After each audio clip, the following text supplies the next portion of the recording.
Alhamdulillah, salatu wassalamu ala Rasulillah. Asyhadu an la ilaha illallah wahdahu la syarika lah wa asyhadu anna Muhammadan abduhu wa rasuluhu la nabiyya ba'dah. Allahumma salli ala sayyidina Muhammad wa ala ali sayyidina Muhammad, amma ba'd. Qala Allah Ta'ala fi kitabil karim, a'udzu billahi minasyaitonir rajim. Bismillahirrahmanirrahim. Ala bi dzikrillah tatma'innul qulub. Sadaqallahul azim.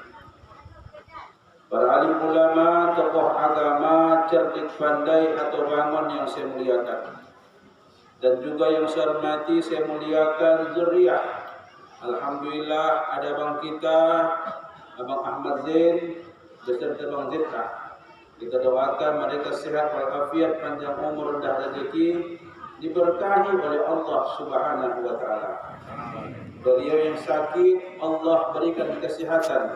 Allahumma rabban nas mudhibal bashi isbi anta syafi la shifa illa anta shifa la yuqadiru saqama. Insyaallah.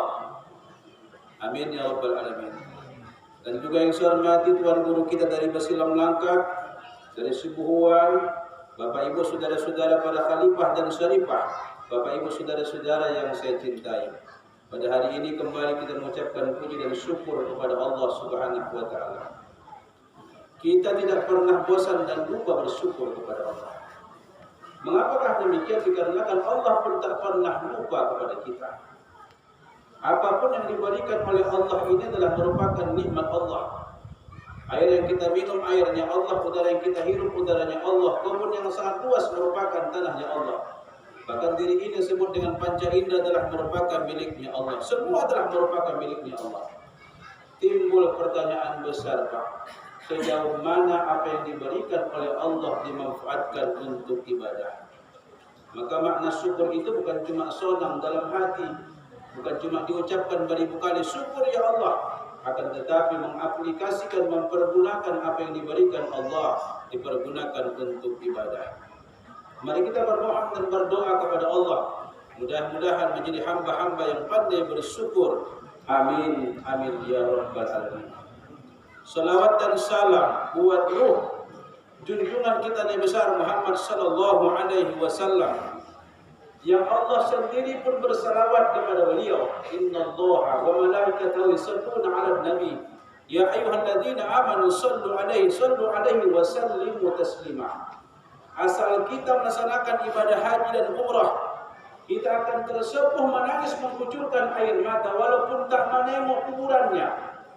Cuma sebatas kerangkengnya saja pun kita melambaikan tangan kita, assalamu alayka ya Rasulullah, assalamu alayka ya Habibullah, assalamu alayka ya Mustafa. Itulah ucapan kita. Tapi kita menangis mengucurkan air mata. Mengapa menangis mengucurkan air mata? Itulah merupakan ikatan batin kita dengan Rasulullah SAW. Mudah-mudahan bapak-bapak yang belum pergi ke sana, kita doakan ya Pak. Mudah-mudahan bapak naik haji, ibu naik haji dan umrah. Tidak ada istilah tidak mungkin. Kalau mau Allah, innama amruhu idza arada syai'an ayyakula lahu kun fayakun. Insyaallah semua melaksanakan ibadah haji dan umrah. Amin amin ya rabbal alamin. Bapak Ibu saudara-saudara yang saya muliakan, para zuriyah yang saya hormati. Pernah suatu ketika Rasulullah menangis, Pak. Yauma yunfahu fisuri fatakfuna afwaja. Tangis ya. Ditanya oleh para sahabat, "Lihatlah ya Rasulullah, mengapa engkau menangis ya Rasulullah?" Rupanya Kanjeng Nabi menangis dikarenakan memikirkan tentang umatnya. Luar biasa yang saya muliakan. Apa kata para sahabat, ya Rasulullah, mengapa engkau menangis? Apa kata Rasulullah? Wahai sahabatku, apakah engkau tidak mengetahui? Begitu manusia dibangkitkan oleh Allah setelah hari kiamat nanti, dibangkitkan Allah dalam keadaan berbeda-beda, tergantung kualitas amal ibadah. Faman ya'mal mithqala dzarratin khairan yarah wa man ya'mal mithqala dzarratin syarran yarah. Kutanya dulu bapak-bapak, Opa di mana mangan sop dulu kena. Agak lemas lagi, ke mana lagi? Bertamburuk. Kutanya dulu bapak-bapak, yakinnya bapak masuk surga bapak? Yakin. Itu doang yang gue.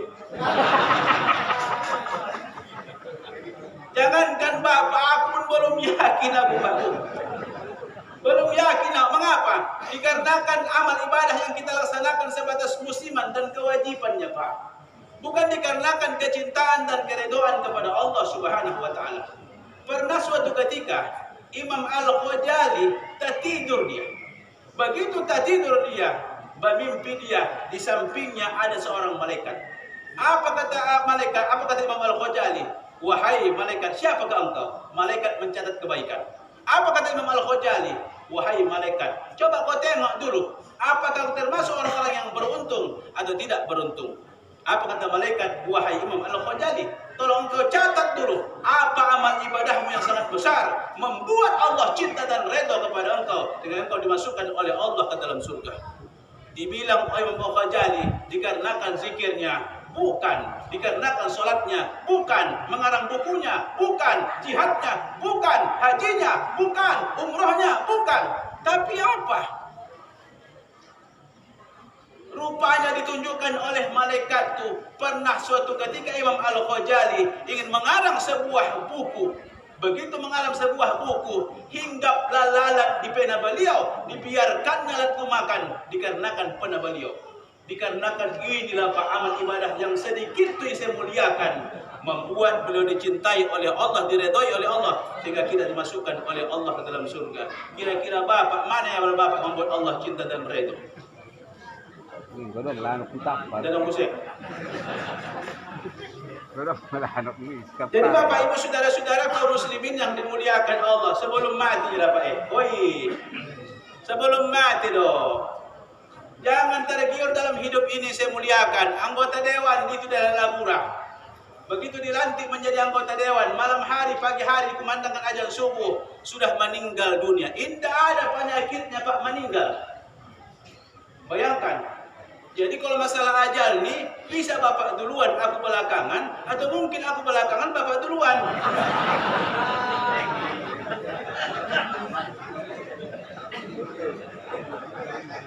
Jadi jangan pikir Bapak tadi dikarenakan sakit meninggal dunia. Tidak, tergantung ajal tuh.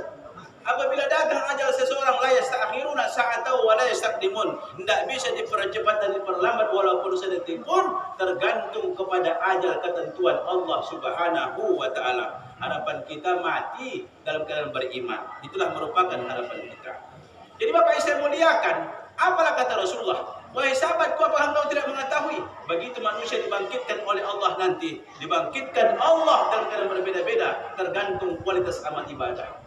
Ada pikir Bapak manusia dibangkitkan Allah, tidak bertangan, tidak berkaki, bulat bagaikan botol. Dibangkitkan Allah tidak bertangan, tidak berkaki, bulat bagaikan botol. Datang suara mengatakan, inilah umat Islam yang suka memutuskan hubungan silaturahim. Perkara batas tanah, pecah. Pembagian harta warisan, pecah. Makanya kata Allah, la yadkhulul jannata qati'un ya'ni qati' rahim. Tidak akan masuk surga orang-orang yang memutuskan hubungan silaturahim. Jadi kalau kata Abang Ahmad Zain tadi, ya, ia teringat dengan Bang Jet'ah dan angkat tangan dengan Bang Jet'ah. Bukan cuma Abang, aku pun angkat tangan.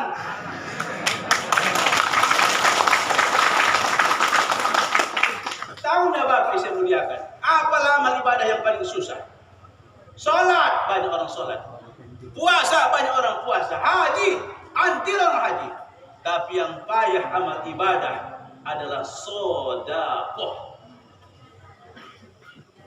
Mengapa Ustaz? Karena salat memikirkan diri sendiri, puasa diri sendiri, haji diri sendiri. Tapi kalau mampu sedekah, dia bukan memikirkan diri sendiri, tapi mampu memikirkan orang lain. Termasuklah dunia persulukan pada kesempatan ini. Semua pre, tuan guru dibawa kemari dari Basilan melangkat, makan pre, semua pre. Itu sangat luar biasa saya muliakan. Amal ibadah yang paling dapat menghindarkan kita dari siksa kubur yang sangat luar biasa adalah suka bersedekah. Apalagi sama Ustadz, luar biasa. Bapak Ibu saudara-saudara yang saya muliakan, inilah yang pertama, memutuskan hubungan silaturahim. Yang kedua, ada manusia dibangkitkan oleh Allah muak pucuk. Malaikat pun menghindar semua dikarenakan pucuknya. Betul hamu dah pucuk. Bau busuk. Datang suara mengatakan, inilah umat Islam yang durhaka terhadap orang tuanya. Tapi ingat yang saya muliakan Pak Bu, yang dikatakan durhaka bukan cuma di permukaan dunia, tapi setelah meninggal dunia pun dia tidak teringat kepada orang tuanya, termasuk durhaka kepada orang tua. Wa qada rabbuka alla ta'budu illa iyyahu wa bil walidaini ihsana. Makanya kalau kita anak yang soleh, begitu orang tua meninggal dunia, ada 4 amal ibadahnya. Yang pertama apa? As-salatu alaihima, solatkanlah dia. Maka harapan kita, begitu kita telah tiada meninggal dunia, yang menjadi imam nanti ketika mensolatkan kita adalah anak-anak kita. Yang kedua apa Pak Ustaz? Ad-du'a, Allahumma fir lana dzunubana wa liwalidaina warhamhuma kama rabbayana shaghira. Kita ni Pak, kalau mendoakan almarhum ini belum tentu diampunkan oleh Allah. Tapi kalau Bang Jeka dan Ahmad Zain berdoa kepada Allah anak yang soleh, malu Allah tidak menerima, sebuah kepastian akan diterima oleh Allah Subhanahu wa taala. Maka salah satu amal ibadah yang sangat disukai oleh orang tua yang meninggal dunia adalah mendoakan orang tuanya. Allahumma ighfir lana dzunubana wa liwalidaina warhamhuma kama rabbayana shaghira. Ini yang pertama dan kedua. Yang ketiga apa? Menziarahi kuburnya. Jarah di situ tidak baca Yasin pun tidak apa-apa. Cukup mengatakan assalamualaikum ya ahlul kubur. Itu sangat luar biasa. Dan yang keempat adalah melaksanakan apa yang telah diwasiatkannya. Termasuk pada kesempatan ini, walaupun mereka tidak menjadi khalifah, zuriyahnya tidak menjadi khalifah, tapi mampu melaksanakan warisan orang tuanya, menghidupkan kembali yang disebut dunia persulukan. Itulah merupakan harapan kita. Demikianlah mungkin ceramah agama kita pada kesempatan ini. Kok lama-lama nanti dengan pusing dan kata Tuan Guru yang payah pula itu.